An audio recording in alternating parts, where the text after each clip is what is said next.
Cuando uno se refiere a la Biblia diciendo que es un libro, es una injusticia. Esto no es un libro. Esto es mucho mejor que un libro. La Biblia es una colección de manuscritos antiguos, escritos a lo largo de un periodo de 1500 años por más de 40 autores. Y sin embargo relata una sola historia. Por eso es técnicamente incorrecto decir la Biblia dice. Entonces hemos creado un argumento con una lógica muy débil que es difícil de defender. ¿Y por qué hacen esto? Porque lo dice la Biblia. No, esta es una colección de manuscritos divinamente inspirados. Entonces uno tiene que aprender a citar a los autores y no a la Biblia. Cuando decimos la Biblia dice, en realidad nos estamos refiriendo a sus autores. Porque citar a los autores tiene mayor peso y refuerza la realidad de que la Biblia es una colección de escritos procedentes de muchos autores.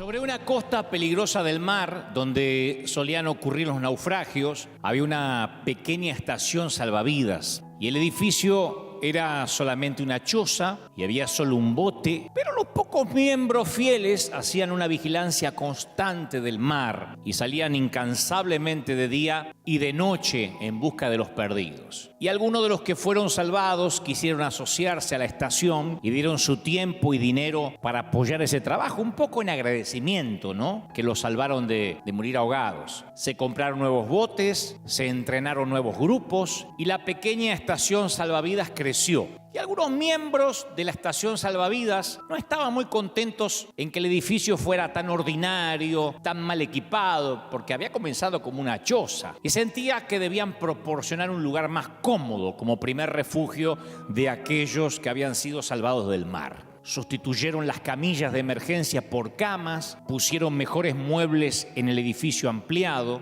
Y con las mejoras, la estación salvavidas se había vuelto un lugar popular de reunión para todos los miembros porque lo usaban como una especie de club. Entonces cada vez menos miembros estaban interesados en ir al mar en misiones salvavidas, así que contrataron equipos con botes salvavidas para hacer ese trabajo. Les llamaban a esos equipos el grupo que sale a salvar los sábados. Y en ese tiempo, un gran barco naufragó cerca de la costa y los equipos contratados trajeron cada vez más personas con frío, mojadas, medio ahogadas, obviamente estaban sucias y enfermas, y el nuevo y hermoso club estaba en caos. Entonces el liderazgo preparó inmediatamente un sector de duchas construido fuera del club, donde se le exigía a las víctimas de los naufragios que tenían que higienizarse antes de entrar. Y la mayoría de los miembros abandonaron las actividades salvavidas del club porque eran desagradables, sucias, resultaban un obstáculo para la vida social normal del club. Y aunque en el medio del salón seguían teniendo un hermoso y un enorme bote salvavidas exhibido como en un museo, como símbolo de lo que ellos creían y por lo cual habían comenzado. Aunque eso estaba allí, no querían relacionarse con la tarea de salvar vidas. Y algunos otros miembros insistían que el socorrismo era el objetivo primordial y por eso se llamaban estación salvavidas. Pero el liderazgo les dijo que si querían salvar las vidas de toda esa gentuza que naufragaba en aquellas aguas sucias, bueno, que se construyan su propia estación salvavidas. Y eso hicieron, se empezaron a dividir. Y con el paso de los años, la nueva estación que se había dividida experimentó los mismos cambios que habían ocurrido en la primera. Evolucionó de estación salvavidas en un club. Y surgió la fundación de esa fundación, otra que se dividió para hacer una estación salvavidas nueva. Y la historia siguió repitiéndose. Y si visitas esa costa del mar hoy, vas a encontrar un número de clubes exclusivos a lo largo de toda la orilla. Y lo trágico es que a pesar de la gran cantidad de estaciones salvavidas que se abren por semana, la mayoría de la gente se ahoga en esas mismas costas. Es que en aquella bahía ya nadie mira el océano. Por alguna razón, los que formamos parte de la iglesia, cuando yo recuerdo esta historia, pienso que también sin querer o queriendo, abandonamos nuestra guardia constante sobre el mar y dejamos de mirar el océano abierto buscando incansablemente al perdido o al que se está por ahogar. Y en algún momento, no sé cuándo, pero olvidamos que todo lo que hacemos siempre todo lo que hacemos debe estar ligado, relacionado con un alma, con la gente rota. Tampoco creo que la idea de la iglesia deba ser un refugio del miedo en contra de la cultura, que también Dios nos habló de eso. En algunas partes de los Estados Unidos, en Oklahoma, en Kansas, se construyen lugares subterráneos para los tornados. A lo mejor lo has visto en películas. Es un sitio para esconderse cuando las cosas se pongan feas. Pero la iglesia no es un búnker para esconderse. La iglesia siempre fue el escuadrón de búsqueda, no la resistencia, no el búnker subterráneo de protección. En la conferencia que yo hacía en la gira Auténtico hasta el año pasado, yo solía comenzar diciendo que todas las innovaciones tienen su fecha de expiración, que en algún momento lo nuevo deja de ser nuevo y al final las ideas nuevas se nos empiezan a parecer a las noticias de ayer. El pan no es lo único que se vuelve rancio con el tiempo. Yo pienso que todos los enfoques nuevos e innovadores también tienen su fecha de expiración. Todos y cada uno de ellos. No creo que haya algo irresistible ni relevante para siempre. Por eso nuestra iglesia, como decía el domingo pasado, conspira inconscientemente por evitar los cambios.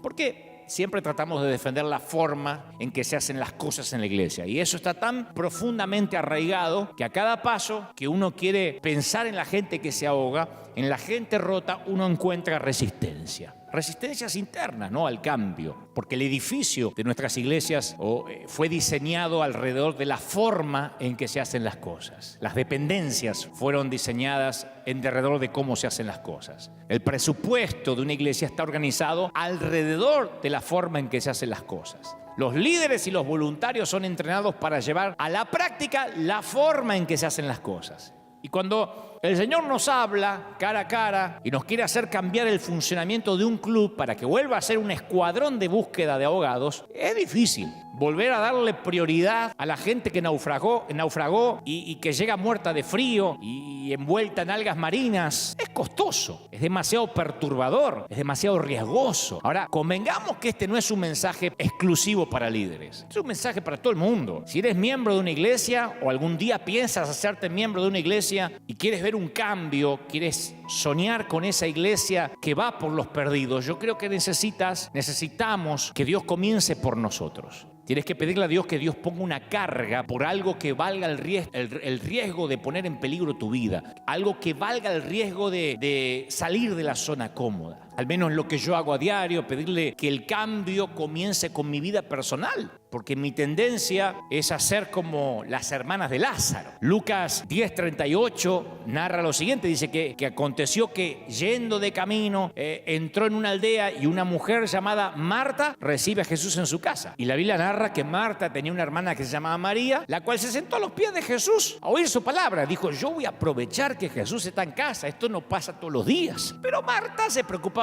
por los quehaceres, lavando las ollas, los sartenes, poniendo la mesa. Entonces le dice, Señor, ¿no te da cuidado que mi hermana me deje servir sola? Mirá la estaragana, esta vaga, yo trabajando como una loca. Era como mi mamá, me parece, Marta. Mirá cómo tengo los dedos. Mi mamá siempre decía, mirá cómo tengo los dedos de fregar mugre, de cocinar toda la mañana para que coman en 10 minutos y después se levanten. Así le dice Marta a María, dile pues que me ayude, que haga algo. Y Jesús la mira a Marta y le dice, afanada Marta estás turbada con muchas cosas. Una cosa te es necesaria. Y María escogió la mejor parte, la buena parte, la cual no se la vamos a quitar porque supo elegir.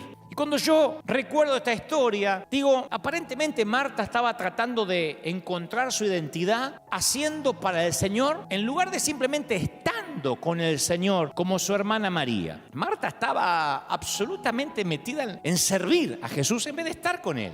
Y Jesús la amonestó sin rodeos, diciéndole que lo que él valoraba no era su servicio necesariamente, sino su corazón. Y yo confieso, como la mayoría creo que me está mirando, en mi caso yo tengo la tendencia de hacer lo mismo que Marta. No me voy a hacer acá el que me parezco más a María, yo me parezco más a Marta. Yo recuerden que soy un legalista en recuperación y siempre yo me estoy dejando engañar por la mentira que Dios se complace más conmigo cuando estoy haciendo algo por Él en lugar de simplemente cuando estoy tratando de estar con Él. Y cuando pienso de esa manera, corro el peligro de convertir mi servicio a Dios en un ídolo. Y caemos muy fácilmente en ese modo de pensar en que la iglesia llega a ser más importante que Cristo. Cuando el ritual llega a ser más importante que la relación. Cuando servir a Dios es más importante que Dios mismo. Cuando tildar o tachar de la lista cierta actividad en la iglesia, hoy jueves oración, martes reunión de célula, miércoles liderazgo, llega a ser más importante que la persona que se está ahogando. Si en una iglesia le dices a alguien que sirve, que se tiene que sentar un par de domingos, te salta la yugular. Acá nos ha pasado, pero no porque están en disciplina o porque han hecho algo malo. Le hemos dicho, te notamos cansados, sentate a recibir. Algunos lo toman bien, otros te saltan a la yugular y te dicen, es que yo necesito servir al Señor. Y algunos hasta son capaces de irse a otra iglesia donde allá sí los dejan servir. De hecho, hay muchos que se congregan en clubes, donde hace años que no rescatan a nadie en un naufragio. Y son iglesias que a lo mejor ni presencia de Dios hay, pero ahí sirven. Entonces mi pregunta es, si no salvan vidas, ¿para qué y para quiénes están sirviendo? Porque la gente que cuando tiene que sentarse a escuchar un mensaje, a la fuerza, cuando no puede servir como voluntario, o no puede tocar la música, o no puede cantar en el coro, haga lo que haga, se ponen mal porque sienten que no están haciendo nada y se olvidan que una parte esencial de servir a Dios es la obediencia. Sirves a Dios sentándote si así te lo están ordenando, si así te lo están pidiendo. Pero nosotros pensamos que servir a Dios es más importante que Dios. Y yo siempre mantuve la idea que los evangélicos me van a matar por esto, pero vayan encendiendo las antorchas para dentro de un rato. Yo siempre mantuve la idea que los evangélicos somos mucho más idólatras que cualquier católico. Antes de decirle a un católico, usted es un idólatra, tenemos que aprender a mirarnos los evangélicos introspectivamente. Porque yo conozco muchos católicos, tengo muchos amigos que solo hacen una caminata a lo mejor a la Virgen una vez al año. Pero conozco evangélicos que adoran su puesto de servicio hasta 3, 4 veces por semana y están lejísimos del Dios al que dicen servir. Y ambas idolatrías valen por igual, porque la religión siempre tiende a complicar lo que el Señor hizo sencillo. Siempre la religión está intentando elevar una acción o una experiencia al estatus de ídolo para que se lo agreguemos a Jesús. Por eso me encanta aquella frase que una vez escuché que decía, el evangelio nació como una comunidad en Jerusalén, como un movimiento. ¿Se acuerdan el domingo pasado? Eclesía, como un movimiento. Pero cuando llegó a Grecia se transformó en filosofía. En Grecia ya era una filosofía, ya le pusieron mucho raciocinio a la cosa. Y cuando llegó a Roma se transformó en una institución, en las basílicas, en las catedrales. Cuando llegó a Europa se hizo una cultura. Y cuando llegó a América se transformó en un negocio. Y yo adhiero a esa frase porque hay mucha verdad de manera autocrítica. Entonces, esta tarde, o cuando estés viendo esto en cualquier parte del mundo según los diferentes usos horarios, yo no sé si podría sugerirte que eches un vistazo a lo que ocupa el trono de tu corazón. Y si me permito pedirte que eches un vistazo a lo que ocupa el trono de tu corazón es porque yo también lo hago a diario con mi propia vida. Una de las verdades fundamentales de la naturaleza humana y uno de los más grandes peligros de la idolatría es que aquello que adoramos le da forma a lo que somos. El Salmo 115 nos advierte con claridad este peligro cuando describe a las naciones idólatras. Dice, los ídolos de ellos son plata y oro, obra de manos de hombres, tienen boca mas no hablan. Conocen, ¿no? El pasaje. Tienen ojos mas no ven, orejas tienen mas no oyen, narices mas no huelen, manos tienen pero no palpan, pies pero no andan, no hablan con su garganta, semejantes a ellos son los que hacen y cualquiera que confía en ellos. Y su punto aplica a cualquiera de nosotros hoy. Lo que adoramos determina en qué nos estamos convirtiendo. Si fijamos nuestros deseos en algo que no es el verdadero Dios, nos convertimos en eso. La adoración enfocada en lo equivocado nos corrompe, nos desvaloriza. Porque acá no se trata de si somos adoradores o no, todos somos adoradores. El tema es a quién o a qué adoramos. Pero el ser humano nació para adorar. O el dinero, o el sexo, o la lujuria, o a Dios, o a Satanás, pero somos adoradores. Y si adoras el servir a Dios, calificas como idólatra. Porque tampoco son las formas o el método, sino quienes somos en Él. Hechos 19:13, hay un episodio que a mí me fascina porque cuenta que los exorcistas ambulantes judíos intentaron, es un episodio que no se cuenta mucho, pero ahí está, intentaron invocar el nombre del Señor Jesús sobre los endemoniados, sobre los que tenían espíritus malos. Entonces decían los tipos, os conjuro por Jesús, ese que predica Pablo. Y dice la Escritura que respondiendo el espíritu malo dijo, a Jesús conocemos y sabemos también quién es Pablo, pero ¿ustedes quiénes son? Y el hombre en quien estaba el espíritu malo se lanzó de un salto sobre ellos, los dominó, pudo más que ellos, de tal manera manera que huyeron de aquella casa desnudos y cubiertos de heridas. Cuando yo veo este episodio digo, bueno, a ver, el procedimiento era correcto, el nombre involucrado era correcto, os conjuro por Jesús el que predica Pablo. La doctrina era correcta, ¿por qué no funcionó? Porque pensaban que el secreto era repetir una fórmula en lugar de la relación con Jesús. O sea que el servicio a Dios no puede nunca reemplazar la relación con Dios. ¿Me explico? Ahora, convengamos que Jesús, volviendo al tema esto de lo que idolatramos, convengamos que Jesús nunca dijo que no podíamos tener preferencias religiosas. Yo aclaro esto siempre para no dar nada por sentado. Porque no hay nada malo en preferir la música tradicional o la música contemporánea en la iglesia. Hay gente que dice, a mí me gustan los signos del himnario, de Sión, de gloria, de triunfo, qué sé yo. Está bien, yo no voy a decir esos viejos, porque hay gente que le encanta. A otros les gustan las bandas de rock en la iglesia.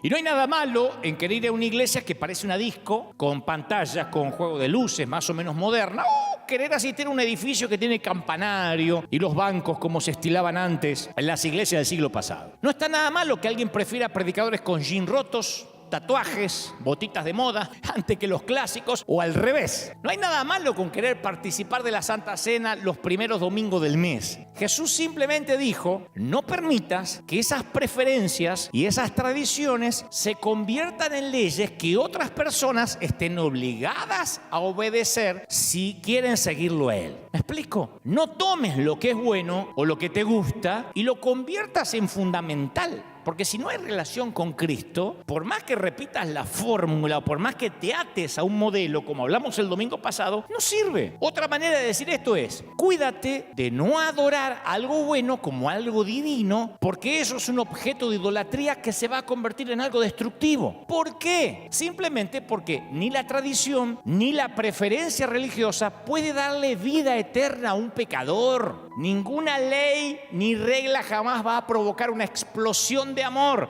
y de gozo en el corazón humano. Lo que la ley no podía hacer, Dios lo hizo a través de Jesús. Porque la religión tiene la tendencia de quitar el enfoque en lo que Cristo hizo y centrarlo en nuestros esfuerzos, a lo Marta en vez de María. Centrarlo en la fórmula que aprendimos. Y esa es la mayor diferencia entre la religión creada por el hombre, que lleva a la idolatría, y el evangelio dado por Dios, que dirige a la verdadera transformación. No es Jesús más servirlo a Él, o Jesús, como dije el domingo pasado, más cuidar la doctrina, o Jesús más algo, lo que nos da un propósito. No es Jesús más algo lo que define nuestra identidad, solo es Jesús. Cuando le agregas algo a Jesús, en realidad le estás quitando todo. No hay que agregarle nada, es Jesús. A mí me fascina la historia de Hechos 8, cuando Felipe conoció a un funcionario etíope de camino a Gaza. Porque el hecho de que el hombre, dice las Escrituras, estuviera leyendo el libro de Isaías demuestra que estaba interesado en el judaísmo, ¿no? Pero resultó que era también eunuco, lo cual significaba que aunque podía convertirse al judaísmo, no podía participar activamente de la congregación. Entonces Deuteronomio 23:1 dice, ninguno que haya sido castrado o que tenga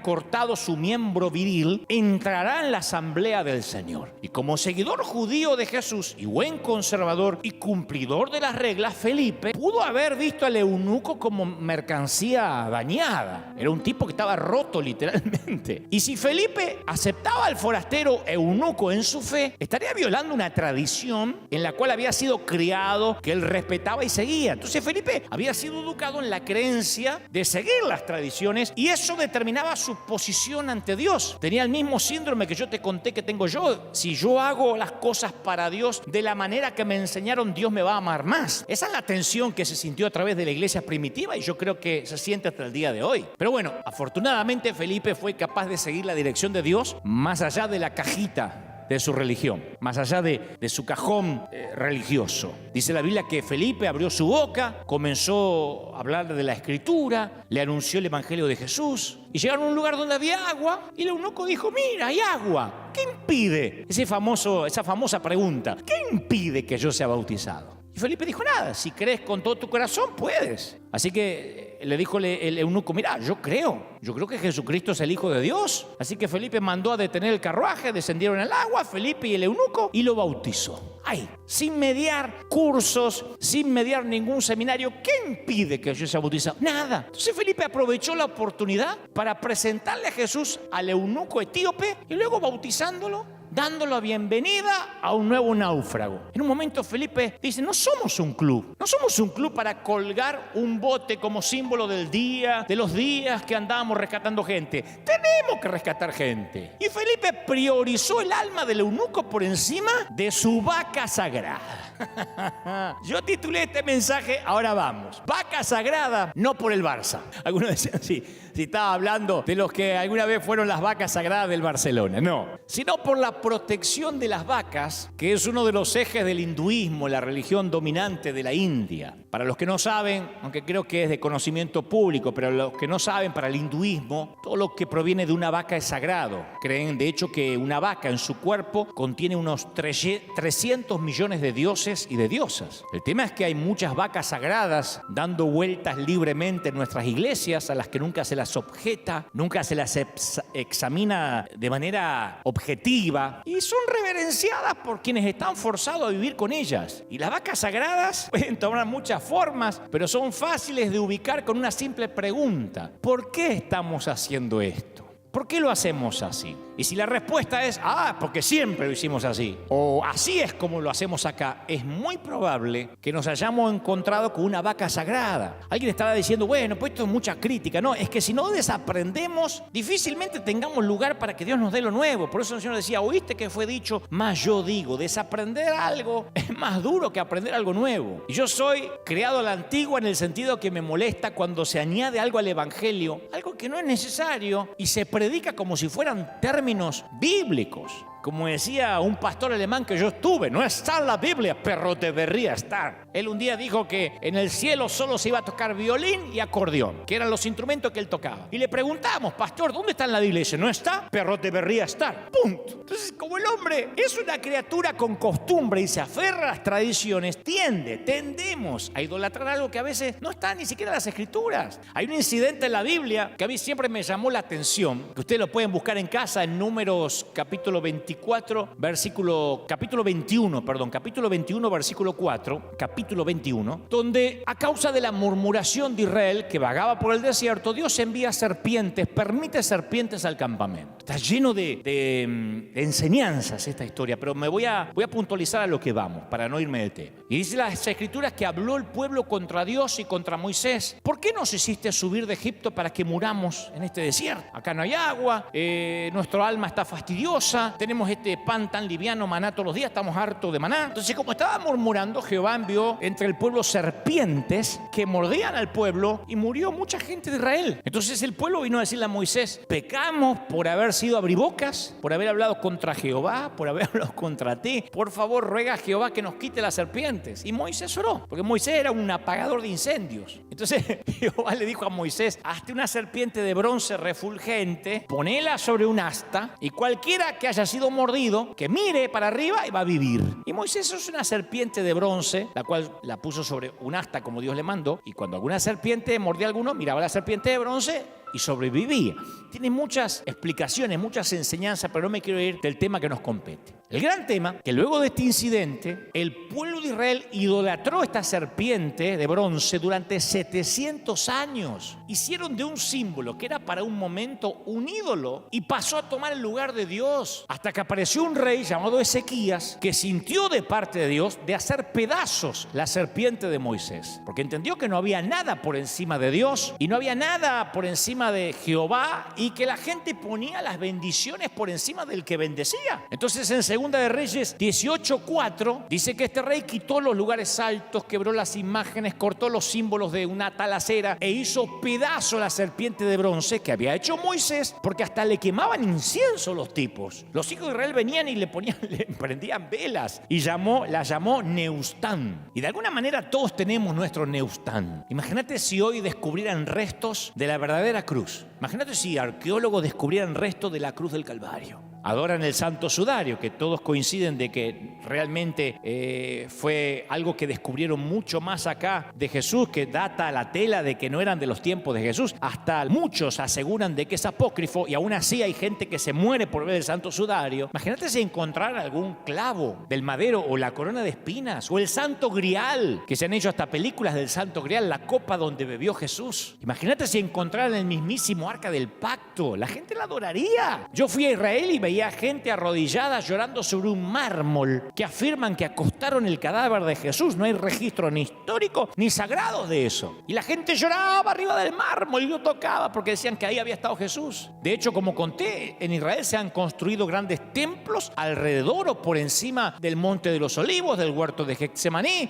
de la casa de Pedro, las ruinas de Capernaum, porque la naturaleza del hombre es idólatra por esencia. Necesitamos ver, tocar, palpar, oler. Bienaventurados los que no vieron y creyeron, le dijo Jesús a Tomás. Y en nuestras iglesias tenemos un montón de esas vacas que adoramos, que no nos animamos a objetar o a debatir o a preguntar, a ver, ¿para qué sirve esto? ¿Está en las escrituras? No, es que sí hizo así, pero ¿está en la Biblia? Debería estar. Solo un par de ejemplos, aunque esto no es lo medular, pero solo un par de ejemplos para ponerlo en la misma página, aunque, insisto, no sea lo medular del mensaje. ¿Cuántas veces escuchamos el término o el concepto de salvador personal? Recibe a Jesucristo como tu salvador personal. Tú no puedes hacer una invitación a nadie si eres evangelista y decir recibe a Jesucristo como salvador si no le agrega la palabra personal, como si estuviera en la Biblia. Y ese término y ese concepto no existe en la Biblia. Como que yo te diga, te presento a mi hijo personal. Este es mi amigo personal. ¿Qué es personal? Pero esto no es dañino, no es que sea algo malo necesariamente, pero es el clásico ejemplo cuando se añade al evangelio algo que no es necesario. Esto demuestra una disposición mental de inventar términos y de permitir que esos términos se prediquen como si fueran términos bíblicos. Salvador personal, ¿por qué tenemos que añadir cosas innecesarias y sin sentido al evangelio? Eso es un ejemplo de cómo un término no bíblico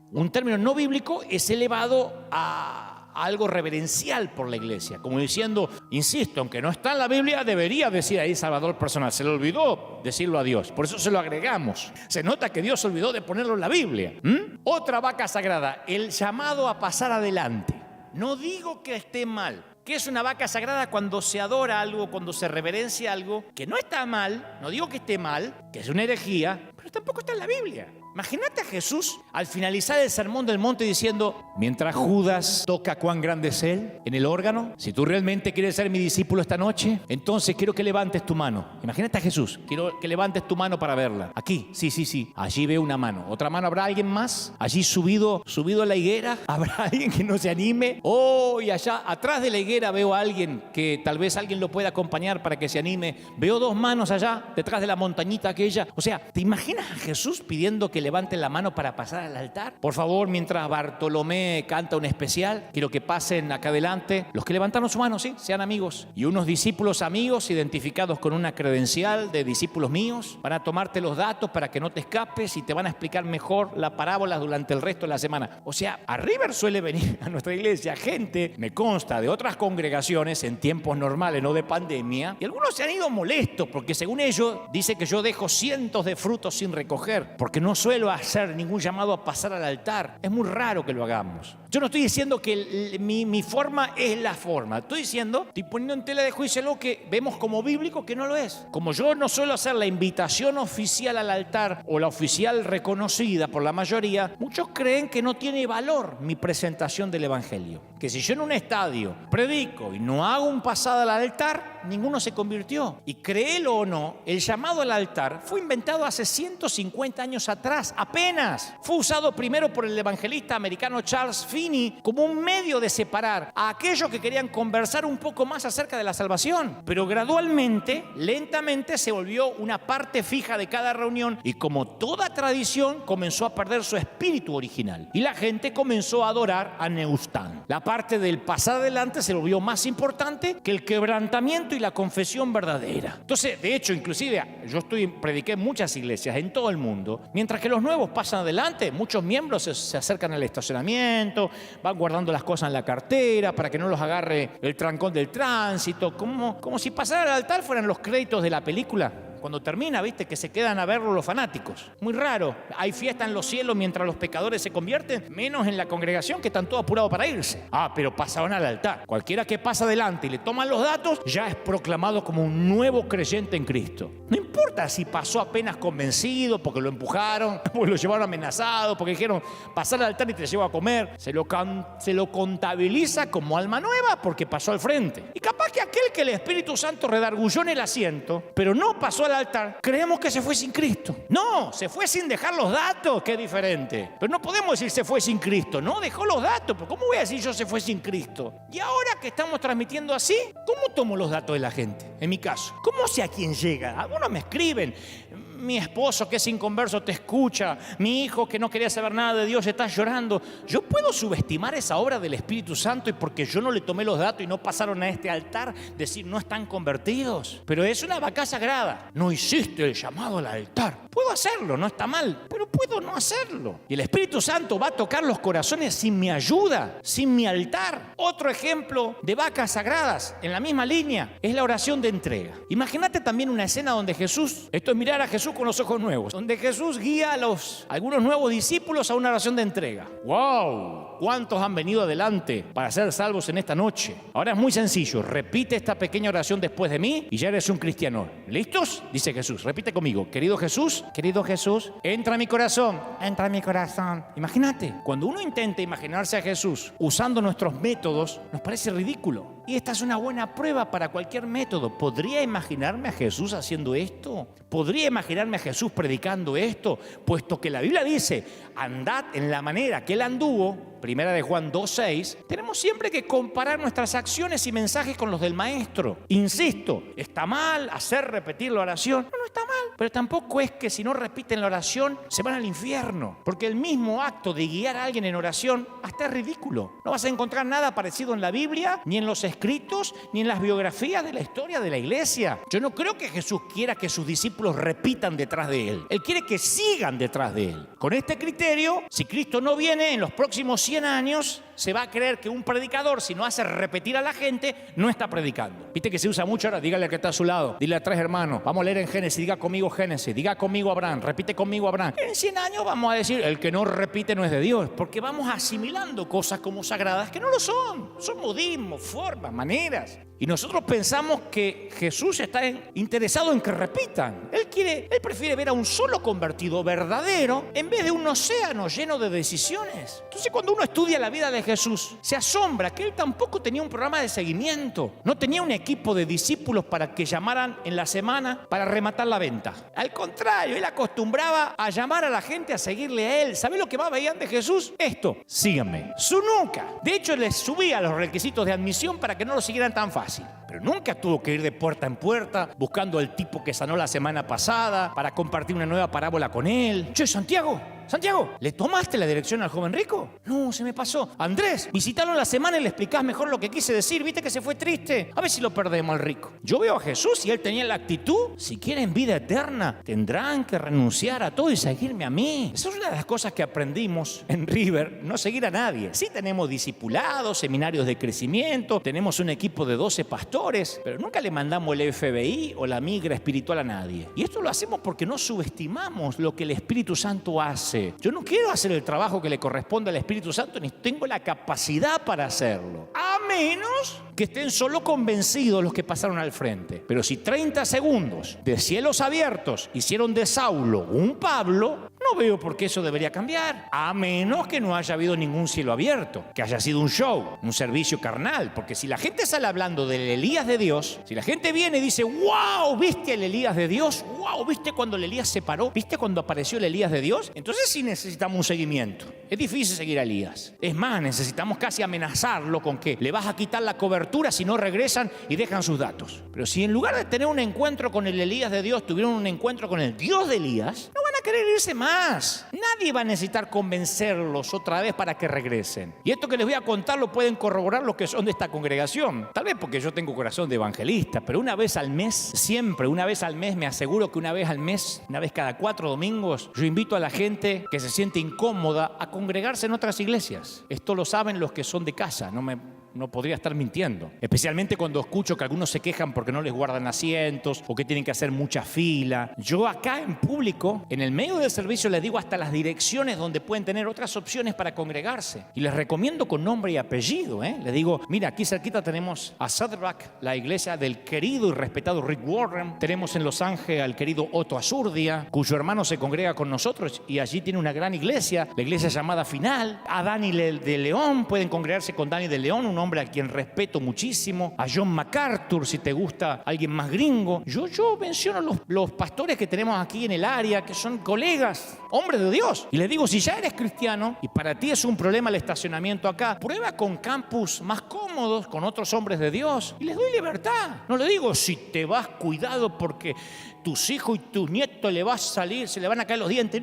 Entonces, de otro modo, hasta de manera sutil, si yo no hago esto, la estación salvavidas se convierte en un club donde los socios se sienten con derechos. Entonces yo siempre les digo, aunque los amo, pero yo sé que no se van a perder. El que se va de acá y se congrega con gorro no se perdió, cambió de pastor. De esa manera yo me aseguro de que lo que fue o lo que debe ser una estación salvavidas no se convierta en un club, porque solemos hacer eso. Una vez leí a un autor que diferenciaba las mascotas y dice que no es lo mismo tener perros que gatos. Y yo doy fe de esto porque yo tuve de los dos cuando era chico. Si un perro pudiera hablar, diría, wow, mi amo me cuida, mi amo me da un techo, me alimenta. A este tipo le voy a mover la cola cada vez que venga porque este amo tiene que ser un Dios. Así nos mira el perro. El gato piensa, mi amo me cuida, mi amo me da un techo, me alimenta, mi amo debe creer que yo soy un Dios. Porque obviamente los felinos se comportan diferente a los caninos, ¿no? Dios hizo al gato para que tengamos nada más el placer de acariciar al león. Y el cristiano con mente de gato siempre cree que Dios y la iglesia le deben algo. Acá me predican, acá me atienden, debe ser que yo soy importante. El que tiene mente canina dice, no, yo vengo a servir a Dios. Por eso se llama servicio al Señor. Pero para no irnos de tema, esto de las vacas sagradas, quedamos por sentado. Yo he escuchado muchas veces, no solo el llamado al altar, el repetir. Yo mismo he cometido errores como evangelista, como seguramente los he cometido como pastor, de mencionar a Jesús como que Jesús te está necesitando necesariamente. Como poner a Jesús, a un pobre Jesús que ruega entrar. Es ahí cuando malinterpretamos el Apocalipsis, la parte donde dice Apocalipsis 3:20, yo estoy a la puerta y llamo. Y muchos evangelistas hemos usado este verso para pintar un cuadro patético de Jesús, parado delante de una puerta esperando, tocando, esperando hasta que el pecador se digne con mente de gato a decir, pasa Jesús, pasa. Ya le di una oportunidad al gordito aquel, al Buda, ahora a ver si, pasa flaco, a ver si te doy una oportunidad. Entonces yo he escuchado a algunos que llegan hasta a decir, el pobre Jesús está afuera en el frío, esperando que alguien lo deje entrar porque el picaporte está de adentro. Por favor, dale una oportunidad a Jesús. Dale una oportunidad a Jesús, escuchá. Dale una oportunidad a Jesús. Entonces uno está bien. ¿Qué tengo que hacer? Repite, Señor Jesús, te doy una oportunidad de mostrame si sos mejor que un multinivel. O sea, dale una oportunidad a Jesús. Porque decimos, no, el Señor está afuera. Primeramente, las palabras del Señor, yo estoy a la puerta y llamo, en Apocalipsis, no son para los perdidos, son para la iglesia de la Odisea. Jesús está fuera de su propia iglesia, llamando para que lo dejen entrar. Y si alguien tiene alguna duda todavía de esto, que lean el versículo 22. El que tiene oído, oiga lo que el Espíritu dice. ¿A quién? A los inconversos, a los ateos, a las iglesias. Segundo, para los pecadores, el asunto es al revés. Jesús no está fuera llamando para entrar. Ellos están fuera de su reino. Y ellos, dijo Jesús, pueden tocar toda la noche como las 5 vírgenes insensatas que se les acabó el aceite y salieron a comprar, pero Jesús no los dejará entrar mientras no cumplen los requisitos de un corazón contrito, arrepentido y humillado. ¿Me siguen? Sin embargo decimos, no, Jesús está por favor esperando que le des una oportunidad. No, son vacas sagradas. Hemos interpretado mal las escrituras, pero decimos, no, es que la Biblia dice. La Biblia no dice. Desde el punto de vista técnico es incorrecto decir la Biblia dice o la Biblia enseña. Yo cometo siempre este error de decir la Biblia dice. No, la Biblia no dice. La Biblia en sí no dice ni enseña nada. Todavía no enciendas esa antorcha como el Ku Klux Klan para quemarme a mí y a toda la familia conmigo y a toda la iglesia. Razonemos un poco. Cuando uno se refiere a la Biblia diciendo que es un libro, es una injusticia. Esto no es un libro. Esto es mucho mejor que un libro. La Biblia es una colección de manuscritos antiguos, escritos a lo largo de un periodo de 1500 años por más de 40 autores, y sin embargo relata una sola historia. Por eso es técnicamente incorrecto decir la Biblia dice, porque Dios no escribió la Biblia de la manera en que los autores escriben los libros. Los textos que componen la Biblia fueron escritos por más de 40 personas diferentes durante un periodo de 1500 años y todos relatan la misma historia. Eso es lo asombroso. Y nosotros a veces por tener una vaca sagrada decimos, miren, esto es lo que dice la Biblia. Lo dice la Biblia, no lo discutan y obedézcanla. Y al inconverso le cuesta entender eso. Entonces hemos creado un argumento con una lógica muy débil, que es difícil de defender. ¿Y por qué hacen esto? Porque lo dice la Biblia. No, esta es una colección de manuscritos divinamente inspirados. Entonces uno tiene que aprender a citar a los autores y no a la Biblia. Cuando decimos la Biblia dice, en realidad nos estamos refiriendo a sus autores, porque citar a los autores tiene mayor peso y refuerza la realidad de que la Biblia es una colección de escritos procedentes de muchos autores. Por ejemplo, ¿cuál es nuestro argumento para probar la resurrección de Jesús desde la perspectiva de un escéptico? Bueno, podemos decir, la Biblia dice que Jesús resucitó, recíbalo por fe. Dice que resucitó después de estar 3 días en la tumba, lo dice la Biblia. Y la gente dice, lo dice un libro. Harry Potter debe decir otra cosa y el Cervantes debe decir otra cosa. Pero si uno dice, Mateo, que era un cobrador de impuestos que existió, se convirtió en uno de los seguidores de Jesús y él escribió que Jesús resucitó de entre los muertos y afirmó haberlo visto. No solo eso, sino que también acá Lucas, un médico que entrevistó a diversos testigos presenciales, llegó a la conclusión de que Jesús resucitó de entre los muertos. Estaba tan convencido que abandonó su profesión de medicina y se convirtió en fundador de iglesias. Marcos creía que Jesús había resucitado de entre los muertos basándose entre lo que le contó Pedro, testigo ocular. Pedro, que había negado a Jesús, afirmó haber visto a Cristo resucitado. Jacobo, Santiago, el medio hermano de Jesús, creía que su hermano había resucitado de entre los muertos. El apóstol Pablo, basándose en que estuvo con testigos oculares y presenciales, llegó a la conclusión que era cierto que Jesús había resucitado de entre los muertos. Y así podríamos seguir y seguir. Entonces, un argumento se basa acerca de un libro que no es un libro. El otro argumento se apoya en una multitud de relatos de testigos presenciales, todos ellos tomados de las Escrituras. Entonces uno no debe esperar que alguien racional crea que Jesús resucitó de los muertos porque lo dice la Biblia y se acabó. No, ese argumento tiene poca fuerza. Pero está bueno desafiar a la gente a reflexionar sobre la autenticidad de la resurrección a partir de los testimonios de Mateo, de Pedro, de Juan, de Jacobo, de Lucas, del apóstol Pablo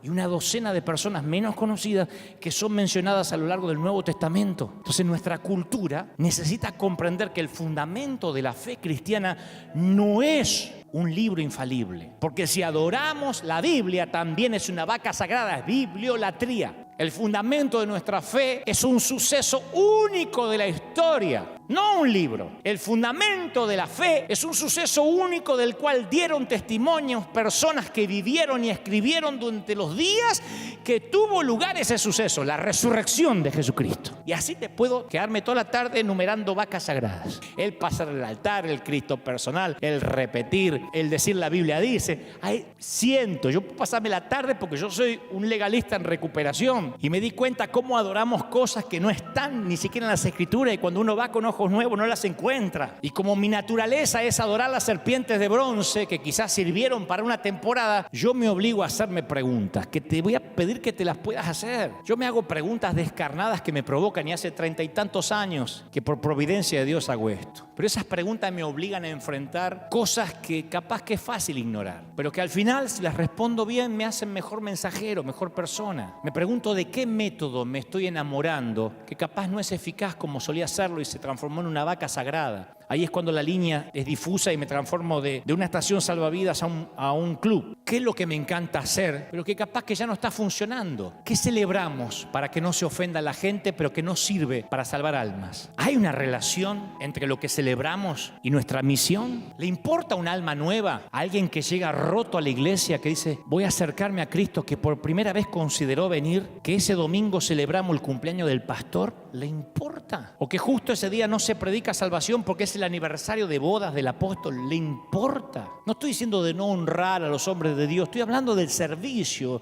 mínimamente el servicio del fin de semana. ¿Le importa al que viene roto a la iglesia que dediquemos un servicio para honrar el cumpleaños del apóstola, de la pastora, de los hijos, de los nietos, del perro del pastor? Resulta que llega un alma nueva a la iglesia y entramos con un pastel. Que los cumplas, apóstol, que los cumplas, apóstol.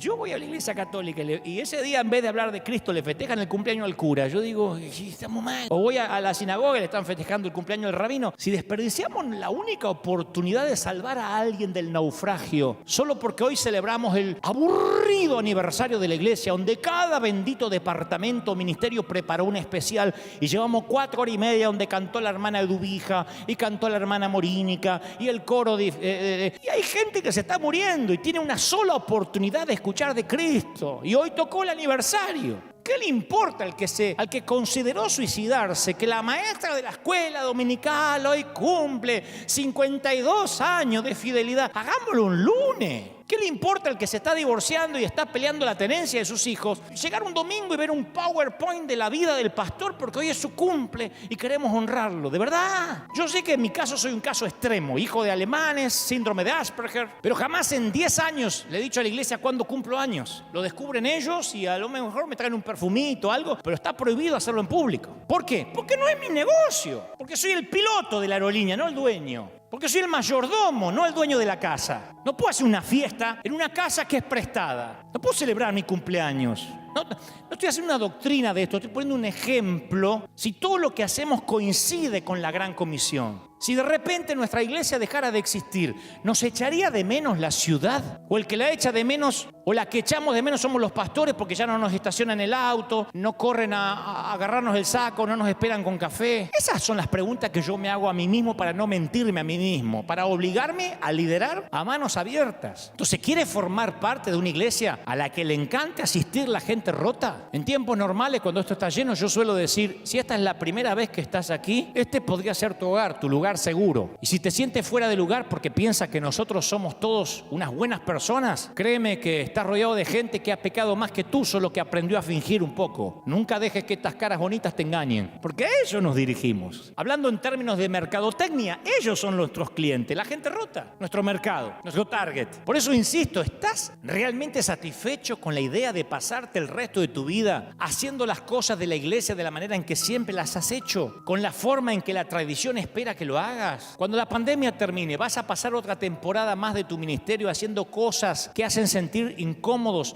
a los no creyentes, a la gente rota, para que se sientan cómodos los miembros del club. Mi querido, necesitamos orar por algo que nunca antes hemos orado. Necesitamos obligarnos a orar por algo que no hemos orado. ¿Qué pide tu iglesia en sus oraciones? ¿Qué piden los ancianos? ¿Qué piden los diáconos? ¿La bendición de Dios? ¿La presencia de Dios? ¿Un derramamiento del Espíritu Santo? Porque en cuanto a presencia de Dios y derramamiento del Espíritu Santo, ambas cosas quedaron cubiertas en el día de Pentecostés. Y en cuanto a la presencia de Dios, Él les prometió que estaría con aquellos que estuvieran haciendo discípulos, no solo los que se reunían para adorar. ¿Y recuerdas lo que pedía la iglesia del siglo I en sus oraciones? Habló de la iglesia que operó bajo la amenaza de extinción durante las primeras 2 décadas. Ellos podrían haber decidido orar por protección, por seguridad. La primera reunión de oración de la iglesia de la cual sabemos algo se produjo después de que Pedro y Juan fueron liberados de la cárcel con la orden que dejaran de hablar de ese nombre o se iban a tener a las consecuencias. Y ellos se reunieron con los líderes de la iglesia, le informaron lo sucedido y tuvieron una reunión de oración. ¿Y sabes lo que oraron? Según Lucas, ¿sabes lo que oraron? Le pidieron 2 cosas a Dios. No le pidieron protección, no pidieron no ir más a la cárcel, no le pidieron derramamiento del Espíritu Santo. ¿Sabes qué dijeron? Hechos 4:29. Hechos 4:29. Toma, Señor, en cuenta sus amenazas y concede a tus siervos el proclamar la palabra sin temor alguno. Pedro y Juan todavía olían a cárcel y le estaban pidiendo a Dios más valentía. La valentía había sido lo que los había llevado antes a la cárcel, pero no fue todo lo que pidieron. Por eso extiende tu mano para sanar y hacer señales y prodigios mediante el nombre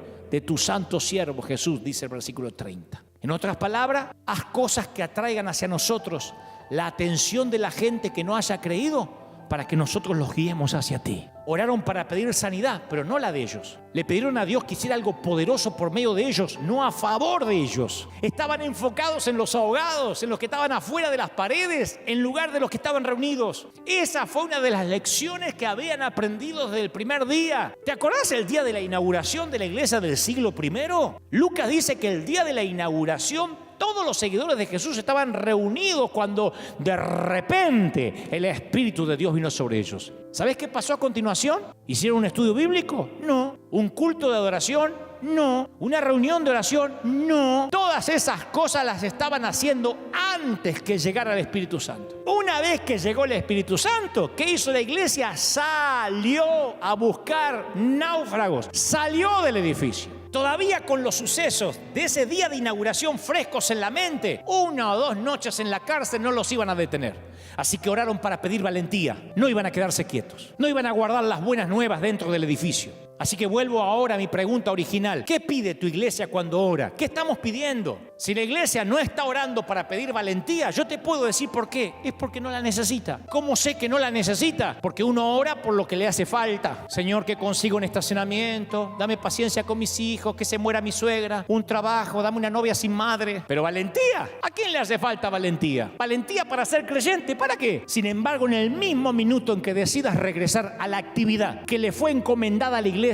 desde el primer día, vas a necesitar valentía. No porque debas orar por valentía, vas a orar por valentía porque la vas a necesitar. Si decides entrar en el mercado de la gente sin iglesia, si decides seguir el consejo de Jacobo y quitar los palos a la rueda para los que quieren llegar a Dios, vas a necesitar hasta el último gramo de valentía que puedas conseguir. Vas a necesitar hacer cambios valientes. Vas a batallar con preguntas que exigen respuestas valientes. La coherencia va a salir volando por la ventana. Vas a reevaluar todo, tu vida cristiana, y vas a ver todo a través de los ojos y de los oídos de la gente rota. Vas a ver a la iglesia a través de los ojos de la gente que tienen una letra escarlata colgada al cuello. Supongamos, voy a terminar con esto, supongamos que tengas 3 tarjetas de crédito en tu billetera y perdés una. ¿No dejás las otras 2 para ir a buscar la tarjeta perdida hasta que la encontrás? Hace poco a mí se me perdió una tarjeta de crédito. Después descubrí que la había dejado en el mercado. Y ni una sola vez saqué las que no había perdido para mirarlas. No tuve urgencia de ninguna clase con respecto a mi tarjeta de crédito que no se me había perdido.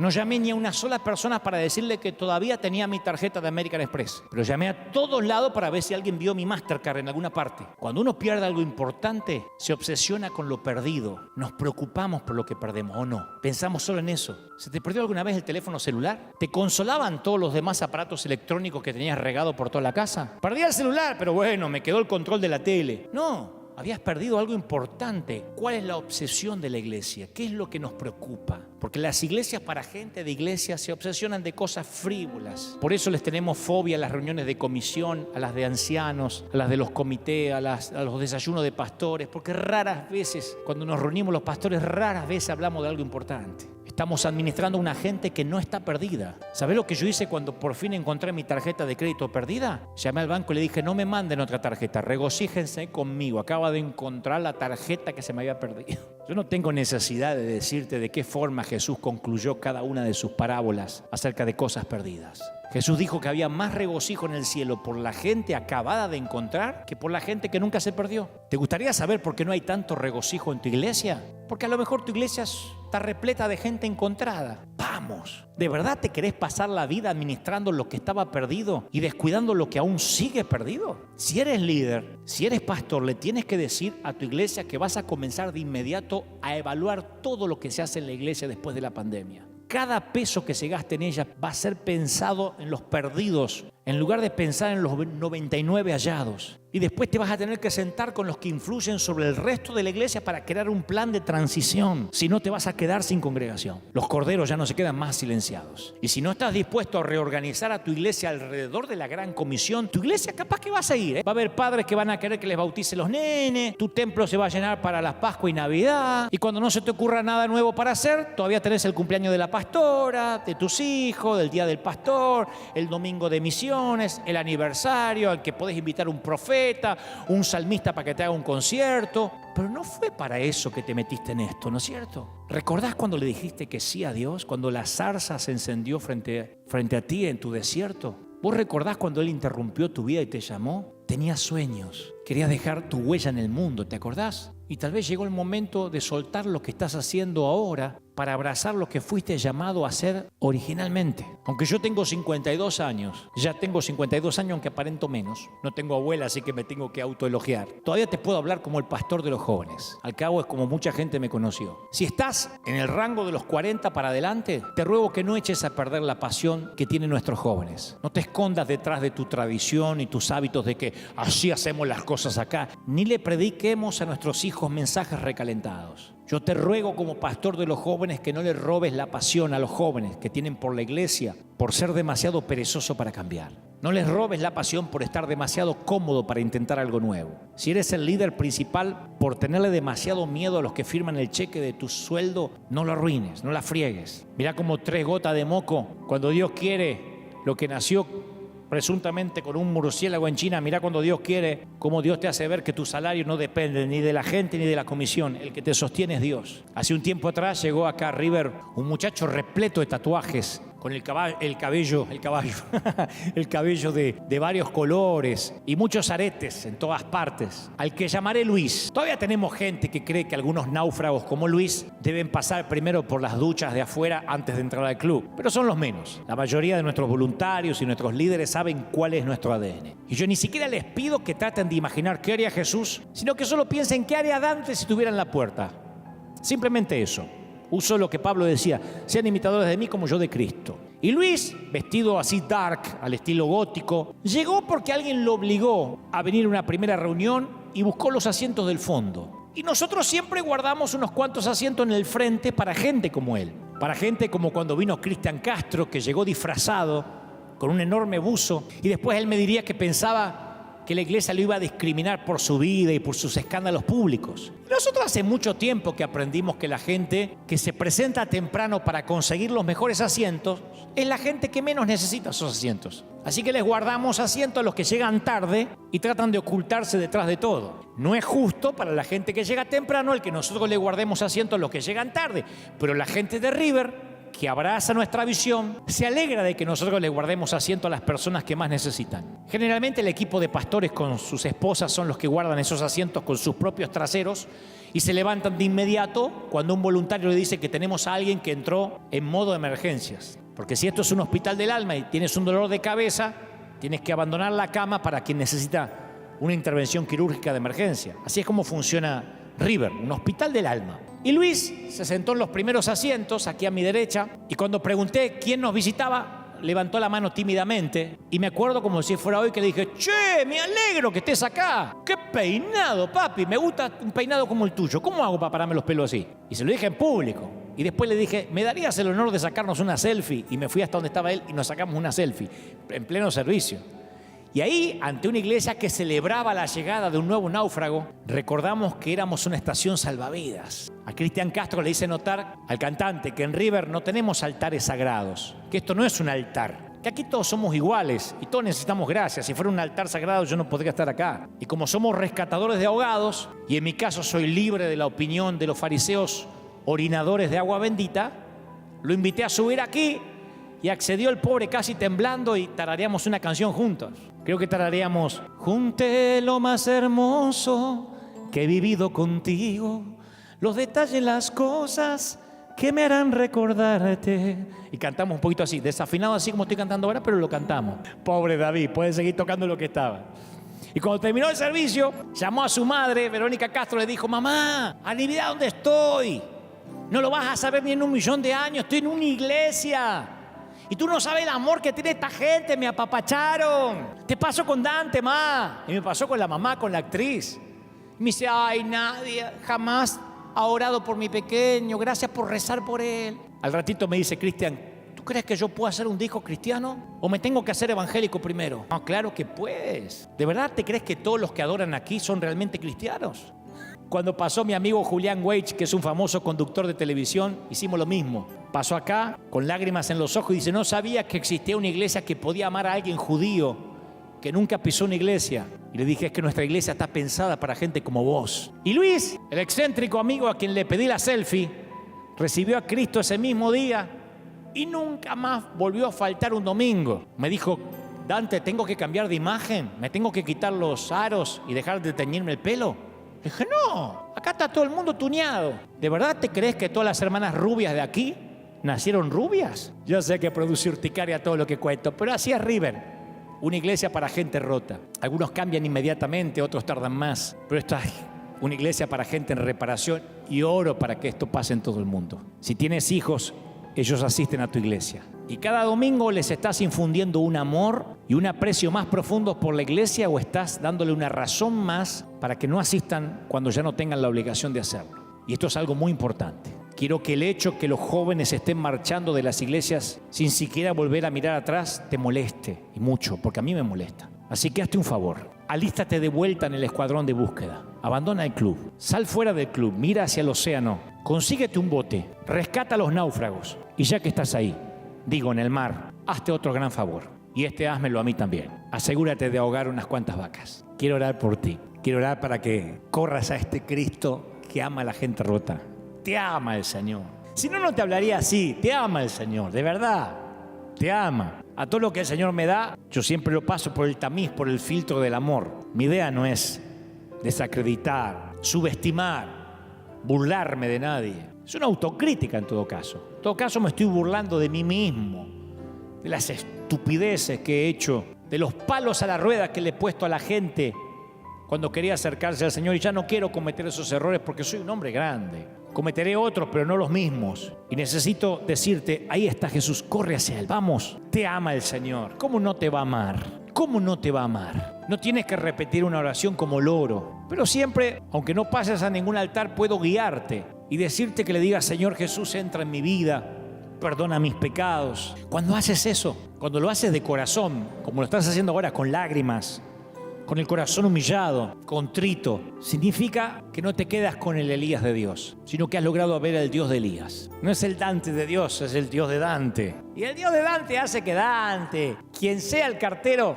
te lo olvides pronto. Algún día yo seré olvidable, la gente me olvidará, tú me olvidarás, pero no el Señor. No sabe lo que te ama. Y me ha dicho que te dé un beso, que te dé un abrazo, que no te deja de amar, que se empecinó con tu vida. Vamos, iglesia, a los líderes, a los queridos pastores. Vamos por los rotos, vamos por los necesitados, vamos por los que no tienen iglesia. No creerán la cantidad de gente que me escribe y me dice, yo me fui de la iglesia, me echaron, me quitaron la cobertura, me maldijeron. Que Dios levante una generación nueva de líderes, de pastores, de iglesias que bendigan. No es preferible, como dice Juan Carlos Ortiz, fundador de esta iglesia, pero es preferible equivocarse dando gracia que equivocarse haciendo justicia.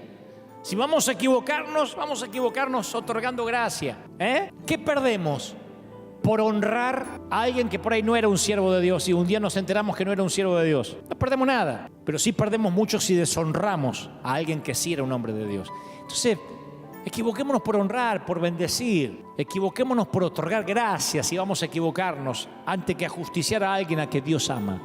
Te ama el Señor. Estoy orando por los que están mirando de otras partes del mundo. Antes de terminar, nos fuimos de tiempo, pero yo sé que si no se han movido es porque el Espíritu Santo está hablando. Y cuando el Señor habla, cuando el Señor redarguye, cuando el Señor quita las vacas sagradas, cuando el Señor nos hace bajar desde allí, desde el asta, las serpientes de bronce, es porque Él va a volver a entronizarse en tu corazón. No te pierdas los próximos mensajes que renovarán tu alma. Haz clic en el siguiente video y sigue fortaleciendo tu fe en la presencia de Dios.